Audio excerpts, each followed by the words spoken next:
काजल, माँ गुजर गई। मैं निकल रही हूँ अभी। सुबकते हुए बुआ जी ने बताया। मैं उनसे एक शब्द भी नहीं बोल पाई। बोल ही कहाँ पाती। सूचना ही इतनी अप्रत्याशित थी। सुनकर जैसे विश्वास ही नहीं आया। और जब तक विश्वास हुआ फ़ोन कट चुका था।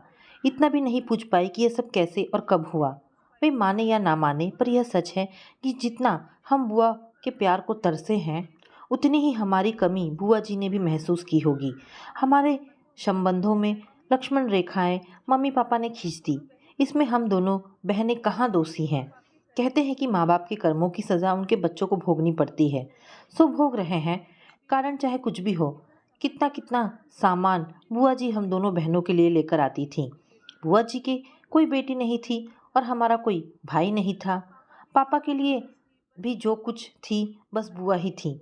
अतः अकेली बुआ जी हर रक्षाबंधन पर दौड़ी चली आती। हितेश और अभय भैया भी हमसे राखी बंधवाते और राखी बंधाई में भैया हमें सुंदर ड्रेस देते। साथ में होती मैचिंग क्लिप, रुमाल, चूड़ियाँ, टॉफ़ी और चॉकलेट। हम बुआ जी के आगे पीछे घूमते। बुआ जी अपने साथ मार्केट ले जाती, आइसक्रीम खिलाती, पानी पूरी खिलाती। ढेरों सामान से लदे जब हम घर में घुसते तो दादी माँ बुआ जी को डांटती। इतना खर्च करने की क्या ज़रूरत थी। इन दोनों के पास इतना सामान है, खिलौने हैं, पर इनका मन भरता ही नहीं। बुआ जी हंसकर कहती, माँ अब घर में शैतानी करने को ये ही दो बच्चियां हैं। घर कैसा गुलजार रहता है। ये हमारा बुआ भतीजी का मामला है। कोई बीच में नहीं बोलेगा। थोड़े बड़े हुए तो मुट्ठी में बंद सितारे बिखर गए। बुआ जी को बुलाना तो दूर, पापा ने उनका नाम तक लेने पर पाबंदी लगा दी। बुआ जी आती, भैया आते तो हम चोरी चोरी उनसे मिलते। वह प्यार करती तो उनकी आंखें नम हो जाती। पापा मम्मी ने कभी बुआ जी को अपने घर नहीं बुलाया। भैया से भी नहीं बोले, जबकि बुआ जी हम पर अब भी जान छिड़कती थी। राखियां खुल गई, रिश्ते बेमानी हो गए। कैसे इंतज़ार करूं कि कभी बुआ जी बुलाएंगी और कहेंगी, काजल और तन्वी, तुम अपनी बुआ जी को कैसे भूल गई। कभी अपनी बुआ के घर आओ ना। कैसे कहती, बुआ जी। उनके आगे रिश्तों का एक जंगल उगाया था और उसके पार बुआ जी आ नहीं सकती थी। जाने ऐसे कितने जंगल रिश्तों के बीच उगाए जो वक्त बेवक्त खरोच कर लहूलुहान करते रहे। बुआ जी के एक फ़ोन से कितना कुछ सोच गई मैं अतीत से बाहर आकर अपने कर्तव्य की ओर उन्मुख हुई। तन्वी को मैंने फौरन फ़ोन मिलाया तो वह बोली, दीदी फ़िलहाल मैं नहीं निकल पाऊंगी। बेंगलोर से वहां पहुंचने में 2 दिन तो लग ही जाएंगे। फ्लाइट भी कोई भरोसा नहीं, टिकट मिले ना मिले। फिर अजय भी यहाँ नहीं है। मैं 13वीं पर पहुँचूंगी। प्लीज़ आप निकल जाइए। फिर थोड़ा रुककर पूछने लगी, दीदी आपको खबर किसने दी। कैसे हुआ ये सब। पूछते पूछते रो दी तन्वी। तन्वी, मुझे कुछ भी पता नहीं। बस बुआ जी का फ़ोन आया था। कितना प्यार करती थी हमें दादी। तन्वी, क्या मेरा जाना मम्मी पापा को अच्छा लगेगा। क्या मम्मी पापा भी उन्हें अंतिम प्रणाम करेंगे। नहीं दीदी, यह समय रिश्तों को तोड़ने का नहीं है। मम्मी पापा अपने रिश्ते आप जाने। हमें तो अपनी दादी के करीब उनके अंतिम क्षणों में जाना चाहिए। दादी को अंतिम प्रणाम के लिए मेरी ओर से कुछ फूल जरूर चढ़ा देना। मैंने उदय के ऑफिस फ़ोन मिलाया और उन्हें भी इस दुखद समाचार से अवगत कराया। तुम तैयार रहना काजल, मैं 15 मिनट में पहुंच रहा हूँ। फ़ोन रख। मैंने अलमारी खोली और तैयार होने के लिए साड़ी निकालने लगी। तभी दादी की दी हुई एक कांजीवरम की साड़ी पर नज़र पड़ी। मैंने साड़ी छुई तो लगा दादी को छू रही हूँ। उनका प्यार मुझे सहला गया। दादी की दी हुई एक एक चीज़ पर मैं हाथ फिराकर देखने लगी। इतना प्यार इन चीज़ों पर इससे पहले मुझे कभी नहीं आया था। आंखें बहे जा रही थी। दादी की दी हुई सोने की चेन, अंगूठी, टॉप्स को देने का उनका ढंग याद आया। लौटते समय दादी चुपचाप मुट्ठी में थमा देती। उनके देने का यही ढंग रहा। अपना मुट्ठी भर प्यार मुट्ठी में ही दिया। उदय को भी जब चाहे कुछ न कुछ मुट्ठी में थमा ही देती। 1-2 बार उदय ने मना करना चाहा तो बोली, उदय बेटा, इतना सा भी अधिकार तुम मुझे देना नहीं चाहते। तुम्हें कुछ देकर मुझे सुकून मिलता है। और इतना कहते कहते उनकी आंखें भर आई थी।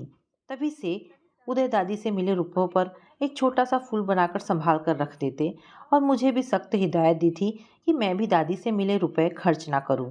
मुझे नहीं पता कि मम्मी पापा का झगड़ा दादा दादी से किस बात पर हुआ।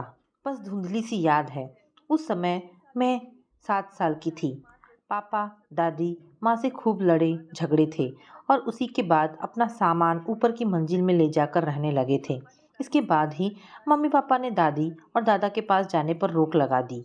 यदि हमें उनसे कुछ लेते देख लेते तो छीनकर कचरे की टोकरी में फेंक देते और दादी को खूब खरी खोटी सुनाते। दादी ने कभी उनकी बात का जवाब नहीं दिया। जब पापा कहीं चले जाते और मम्मी आराम करने लगती तो हम यानी मैं और तन्वी चुपके से नीचे उतर जाती। दादी हमें कलेजे से लगा लेती और खाने के लिए हमारी पसंद की चीज़ें देती। मार्केट जाती तो हमारे लिए पेस्ट्री केक अवश्य लाती, जिसे पापा मम्मी की नज़रें बचाकर स्कूल जाते समय हमें थमा देती। मम्मी पापा से शिकायत करती। पापा चाटे लगाते और कान पकड़कर प्रॉमिस लेते कि अब नीचे नहीं जाएंगे, और हम डर कर प्रॉमिस कर लेती। लेकिन उनके घर से निकलते ही मैं और तन्वी आंखों ही आंखों में इशारा करती और खेलने का बहाना करके दादी के पास पहुंच जाते। दादी हमें खूब प्यार करती और समझाती। अच्छे बच्चे अपने मम्मी पापा का कहना मानते हैं। तन्वी गुस्से से कहती, वह आपके पास नहीं आने देते, हम तो यहाँ ज़रूर आएंगे। क्या आप हमारे दादा दादी नहीं हो? क्या आपके बच्चे आपकी बात मानते हैं जो हम माने? दादी के पास हमारे इस प्रश्न का कोई उत्तर नहीं होता था। दादी की एक तरफ मैं लेटती, दूसरी तरफ तन्वी और बीच में वह लेटती। वह रोज हमें नई कहानियाँ सुनाती, स्कूल की बातें सुनाती और जब पापा छोटे थे तब की ढेर सारी बातें बताती। हमें बड़ा मज़ा आता।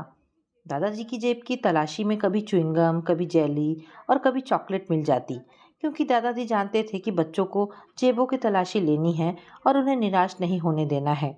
उनके मतलब का कुछ तो मिलना चाहिए। दादी झगड़ती हुई दादाजी से कहती, तुमने टॉफ़ी चॉकलेट खिला खिलाकर इनकी आदतें खराब कर दी हैं। ये तन्वी तो सारा दिन चीज़ मांगती रहती है, देखते नहीं बच्चों के सारे दांत खराब हो रहे हैं। दादाजी चुपचाप सुनते और मुस्कुराते रहते। तन्वी दादी की नकल करती हुई घुटनों पर हाथ रखकर उनकी तरह कराहती, कभी पलंग पर चढ़कर बिस्तर गंदा करती। तन्वी तू कहना नहीं मानेगी तो तेरी टीचर से शिकायत करूंगी, दादी झिड़कती हुई कहती। टीचर मुझसे कुछ कहेगी ही नहीं क्योंकि वह मुझे प्यार करती है, तन्वी कहती जाती और दादी को चिढ़ाती जाती। दादी उसे पकड़ लेती और गाल चूमकर कहती, प्यार तो तुझे मैं भी बहुत करती हूँ। सर्दियों के दिनों में दादी हमारी जेबों में बादाम काजू किशमिश पिस्ता रेवड़ी मूंगफली कुछ भी भर देती। स्कूल बस में हम दोनों बहनें खुद भी खाती और अपने दोस्तों को भी खिलाती। तन्वी और मुझे साड़ी बांधने का बड़ा शौक था। हम दादी की अलमारी में से साड़ी निकालती और खूब अच्छी सी पिनअप करके साड़ी बांधती। हम आईने में अपने को देखकर खूब खुश होते। दादी हमारे कान कब छींदेंगे, हम टॉप्स कब पहनेंगे, तुम थोड़ी और बड़ी हो जाओ, मेरे कंधे तक आ जाओ तो तुम्हारे कान छिदवा दूंगी और तुम्हारे लिए सोने की बाली भी खरीद दूंगी। दादी की बातों से हम आश्वस्त हो जाती और रोज अपनी लंबाई दादी के पास खड़ी होकर नापती। एक बार दादाजी और दादी आगरा घूमने गए। वहाँ से हमारे लिए जरी गोटे वाले लहंगे लेकर आए। हम लहंगे पहनकर टेप चलाकर खूब देर तक नाचती और वह दोनों तालियां बजाते। दादी ऊपर छत पर चलो खेलेंगे, मेरे घुटने दुखते हैं, कैसे चढ़ पाऊंगी। दादी आपको चढ़ना नहीं पड़ेगा, हम आपको ऊपर ले जाएंगी। वह कैसे बिटिया, उन्हें आश्चर्य होता। एक तरफ से दीदी हाथ पकड़ेगी, एक तरफ से मैं, बस आप ऊपर पहुंच जाओगी। तन्वी के ऐसे लाड़ भरे उत्तर पर दादी उसे गोद में बिठाकर चूम लेती। दादी का कोई भी बॉल पेन शाल तन्वी न छोड़ती, वह कहीं भी छिपा कर रखती, तन्वी निकाल कर ले जाती। दादी डांटती तब तो दे जाती, लेकिन जैसे ही उनकी नज़र बसती बॉल पेन फिर गायब हो जाती। वह अपने बॉल पेन के साथ हमारे लिए भी खरीद कर लाती, पर दादी के हाथ में जो कलम होती हमें वही अच्छी लगती। हम उन दोनों के साथ कैरम व लूडो खेलती, खूब चीटिंग करती। दादी देख लेती और कहती कि चीटिंग करोगी तो नहीं खेलूंगी। हम कान पकड़कर सॉरी बोलती। दादाजी इतनी अच्छी तरह स्ट्रोक मारते कि एक एक साथ चार चार गोटियां निकालते। हाय दादाजी, इस बार भी आप ही जीतेंगे, माथे पर हाथ मारकर मैं कहती। तभी तन्वी दादाजी की गोटी उठाकर खाने में डाल देती। चीटिंग चीटिंग दादी कहती। ओह दादी, अब खेलने भी दो, बच्चे तो ऐसे ही खेलेंगे ना। सभी तन्वी की प्यारी सी बात पर हंस पड़ते। दादी आपके घुटने दबाओ, देखो दर्द अभी कैसे भागता है। तन्वी की आंखें चमक उठती। मैं कहती न थी कि आपको ठीक कर दूंगी, अब आप काम मत करना, मैं आपका सारा काम कर दूंगी। और तन्वी झाड़न उठाकर कुर्सी टेबल साफ करने लगती। दादी आपके लिए चाय बनाऊं? पूछते पूछते तन्वी किचन में पहुंच जाती। लाइटर उठाकर गैस जलाने की कोशिश करती। दादी वहीं से आवाज़ लगाती, चाय रहने दे तन्वी, एक गिलास पानी दे जा और दवा का डब्बा भी। तन्वी पानी लाती और अपने हाथ से दादी के मुंह में दवा डालती। एक बार मैं किसी शादी में गई थी, वहाँ बच्चों का झूला लगा था। मैं भी बच्चों के साथ झूलने लगी। पता नहीं कैसे झूले में मेरा पैर फंस गया। मुश्किल से सबने खींचकर मेरा पैर निकाला। बहुत दर्द हुआ, पाँव सूज गया, चला भी नहीं जा रहा था। मैं रोते रोते पापा मम्मी के साथ घर आई। पापा ने मुझे दादी के पास जाने नहीं दिया। जब पापा मम्मी गए तब मैं चुपके से दीवार पकड़कर सीढ़ियों पर बैठ बैठ कर नीचे उतरी। दादी के पास जाकर रोने लगी। उन्होंने मेरा पैर देखा, मुझे पलंग पर लिटाया, पैर पर मुंह की मालिश की, हीटर जलाकर सिकाई की और गोली खाने को दी। थोड़ी देर बाद दादी की प्यार भरी थपकियों ने मुझे उनकी गोद में सुला दिया। कितनी भी कड़वी दवा हम दादी के हाथों हंसते हंसते खा लेती थी। मेरा या तन्वी का बर्थडे आता तो दादी पूछती, क्या चाहिए तुम दोनों को? हम अपनी ढेरों फरमाइशें उनके सामने रखते। वह हमारी फरमाइशों में से एक एक चीज़ हमें ला देती और हम पूरा दिन दादी का दिया गिफ्ट अपने से अलग ना करती। बचपन इसी प्रकार गुजरता रहा। नानी के यहाँ जाने पर हमारा मन ही ना लगता। हम चाहती थी कि हम दादी के पास ही रह जाए, पर मम्मी हमें खींच कर ले जाती। हम वहाँ जाकर दादाजी को फ़ोन मिलाते। दादाजी, हमारा मन नहीं लग रहा, आप आकर ले जाइए। सारे बच्चे नानी के यहाँ खुशी खुशी जाते हैं। नानी खूब प्यार करती है, पर तुम्हारा मन क्यों नहीं लग रहा? दादाजी समझाते हुए पूछते। दादाजी, हमें आपकी और दादी की याद आ रही है। हमें ना तो कोई अपने साथ मार्केट लेकर जाता है, ना चीज़ दिलवाता है।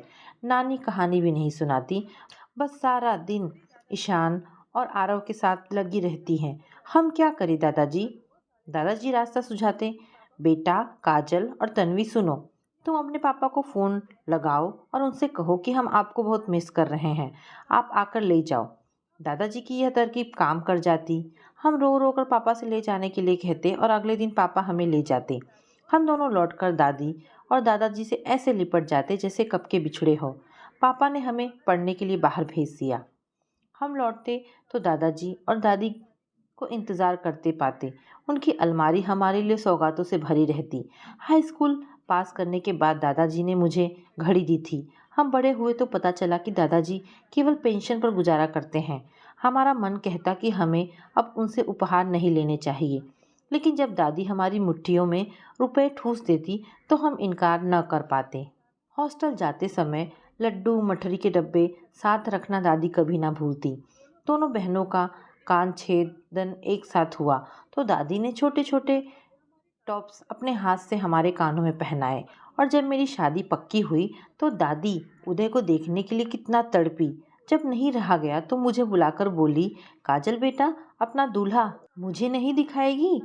अभी दिखाती हूँ दादी, कहकर एक छलांग में ऊपर पहुंचकर उदय का फोटो अलमारी से निकाल दादी की हथेली पर रख दिया था।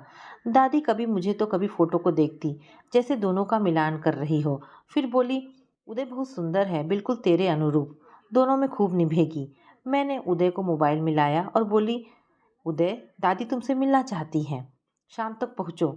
शाम को उदय दादी के पैर छू रहा था। मेरी शादी मैरिज होम से हुई थी। शादी में पापा ने दादा दादी को बुलाया नहीं तो वे गए भी नहीं।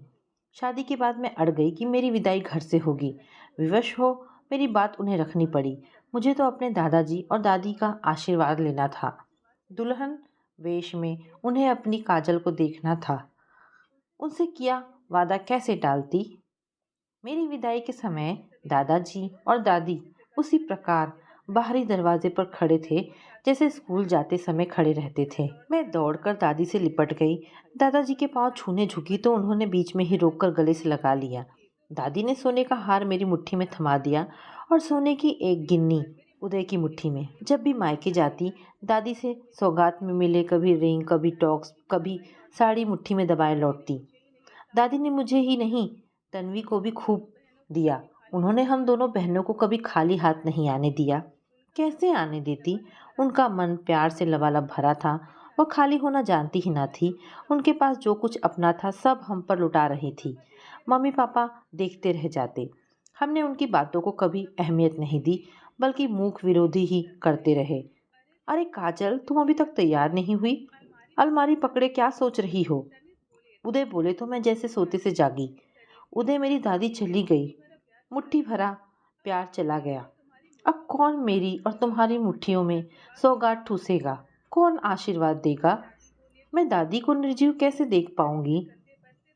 उदय के कंधे पर सिर रखकर रोने लगी। मैं जब उदय के साथ वहां पहुंची तो लगभग सभी रिश्तेदार आ चुके थे। दादी के पास बुआ जी तथा अन्य महिलाएं बैठी थी। मैं बुआ जी को देखकर लिपटकर फूट फूट कर रो पड़ी। रोते रोते ही पूछा, बुआ जी, मम्मी पापा? बुआ जी ने न में गर्दन हिला दी। मैं दंदनाती हुई ऊपर जा पहुंची। मेरा रोदन क्षोभ और क्रोध बनकर फूट पड़ा। आप दोनों को मम्मी पापा कहते हुए आज मुझे शर्म आ रही है। पापा, आपने तो अपनी माँ के दूध की इज्जत भी नहीं रखी। एक माँ ने आपको 9 महीने अपनी कोख में रखा, आज उसी का कर्ज आप चुका देते। और मम्मी, जिस माँ ने अपना कोख जाया आपके आंचल से बांध दिया, उसका भविष्य, अपनी उम्मीदें आपको सौंप दी, उन्हीं के बेटे के कारण आज आप माँ का दर्जा पा सकी। एक औरत होकर औरत का दिल नहीं समझ सकी। आप आज भी उन्हीं के घर में रह रही हैं। कितने कृतज्ञ हैं आप दोनों। पापा, क्या आप अपनी देह से उस खून और मज्जा को नोचकर फेंक सकते हैं जो आपको उन्होंने दिया है? उनका दिया नाम आपने आज तक क्यों नहीं मिटाया? आपकी अपनी क्या पहचान है? ये शरीर भी उन्हीं के कारण धारण किए हुए हो। यदि आप अपना फर्ज नहीं निभाओगे तो क्या दादी यूं ही पड़ी रहेंगी? आप सोचते होंगे कि इस घड़ी में दादाजी आपकी खुशामद करेंगे? नहीं। हितेश भैया किस दिन काम आएंगे? यदि आज आप दोनों ने अपना फर्ज पूरा नहीं किया तो इस भरे समाज में मैं आपका त्याग कर दूंगी और दादाजी को अपने साथ ले जाऊंगी। चौंक पड़े दोनों। सोचने लगे, तो ऐसी नहीं थी, आज क्या हुआ इसे? सुनो काजल, तुम्हें यहाँ नहीं आना चाहिए था। क्यों नहीं आती? मेरी दादी गई है, उन्हें अंतिम प्रणाम करने का मेरा अधिकार कोई नहीं छीन सकता। आप लोग भी नहीं। होश में आओ काजल, अभी तक होश में नहीं थी पापा, आज पहली बार होश आया है और अब सोना नहीं चाहती। आज उस मुट्ठी भर प्यार की कसम, आप दोनों नीचे आ रहे हैं या नहीं? काजल की आवाज़ में चेतावनी की आग थी। विवश हो दोनों को नीचे आना ही पड़ा। लेकिन उस दिन के बाद काजल की नज़रों में उसके मम्मी पापा की अहमियत बहुत ही नीचे गिर गई थी, क्योंकि अब वो उस सम्मान के लायक नहीं थे। तो दोस्तों, ये कहानी यहाँ पर समाप्त होती है। आशा करती हूँ आपको कहानी पसंद आई होगी। दोस्तों, ऐसी ढेरों पारिवारिक और शिक्षाप्रद कहानी सुनने के लिए इस चैनल को प्लीज़ सब्सक्राइब करें। धन्यवाद दोस्तों।